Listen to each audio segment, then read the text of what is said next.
Learners, welcome to my channel Gyan Kosh junction. मैं सविता आज आपके लिए लेकर आई हूँ इतिहास से सातवाहन राजवंश। तो चलिए शुरू करते हैं आज की क्लास। पुराणों के अनुसार कण्व वंश के अंतिम शासक सुशर्मन की हत्या सिमुक नामक व्यक्ति ने कर दी और उसके बाद सातवाहन राजवंश की इन्होंने स्थापना की। सिमुक ने लगभग 23 वर्षों तक शासन किया। इन्होंने अपनी पहली राजधानी प्रतिष्ठान, जो कि महाराष्ट्र के पैठण, जो संभाजी जिले में स्थित है, उसे बनाया। फिर दूसरी राजधानी आंध्र प्रदेश की अमरावती को बनाया। सातवाहन राजवंश मातृवंशीय परंपरा पर आधारित था। यहाँ पे राजाओं के नाम के आगे माता का नाम जुड़ा होता था। सातवाहन राजवंश में सबसे प्रतापी शासक जो थे वो गौतमी पुत्र सातकर्णी थे, जिन्होंने शकों और यवनों को हराया और दक्षिण भारत को शक्तिशाली राष्ट्र बनाया, जिसकी जानकारी हमें पश्चिम घाट के नाना घाट अभिलेख से मिलती है। यह प्राकृत भाषा के ब्राह्मी लिपि में लिखी हुई है और इस अभिलेख को सातकर्णी की रानी नागनिका द्वारा लिखवाया था।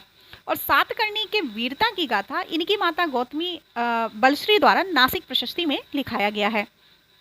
इसके बाद सातकर्णी के पुत्र वशिष्ठ पुत्र पुलवामी और यज्ञश्री जैसे शासकों ने साम्राज्य विस्तार किया और इनके समय में व्यापार बहुत समृद्ध था और भारतीय संस्कृति दूर दूर तक फैली थी। इन्होंने कई स्तूप और गुफाओं का भी निर्माण किया, जिसमें अमरावती का स्तूप, नासिक की गुफाएं, अजंता और एलोरा की गुफाएं और ये थी। और सातवाहन राजवंश के शासकों ने उत्तर तथा दक्षिण भारत को जोड़ा और इनके काल में भारतीय कला और संस्कृति और व्यापार उन्नत पर था। इनके समय में अश्वमेघ और राजसूय यज्ञ कराया जाता था। अश्वमेघ यज्ञ में एक गांव दान दे दिया जाता था। इन्होंने सोने, चांदी, तांबे के सिक्के के साथ साथ शीशे के सिक्कों का भी प्रचलन किया हुआ था। भूदान करने की प्रथा इनके समय में प्रचलित थी। गौल्मिक पद ग्रामीण प्रशासन को चलाने के लिए हुआ करता था और इनके समय में 2 साहित्यकार हाल और गुडाड भी होते थे।